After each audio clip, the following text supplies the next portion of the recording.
আমাদের এই রাজ্যের যে সমস্ত মানুষ বাইরের স্টেটে চাকরি করে, কাজ করে, কোনো কিছু করে, তারা নিজের পরিবারকে মানে সুস্থভাবে রাখার জন্য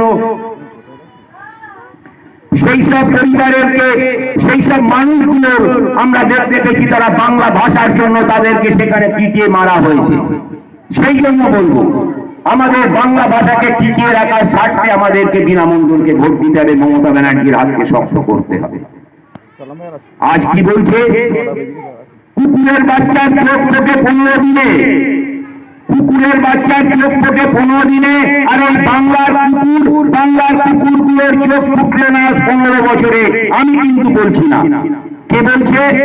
আপনারা দেখতে পেয়েছেন বিজেপি নেতা সজল ঘোষ, নিশ্চয় আপনারা টিভির পর্দায় বা আপনারা মোবাইলে দেখেছেন এই কথাটা সে বলেছে কিনা, তবু আমি চ্যানেলের নাম বলে দিচ্ছি। আর বাংলাতে ফাঁস দেখিয়েছিল, কিন্তু যেহেতু কথাটা তার ভুল ছিল, এই কথাটা নিয়ে সমালোচনা হয়েছে, তার জন্য আর বাংলা এই কথাটাকে এখন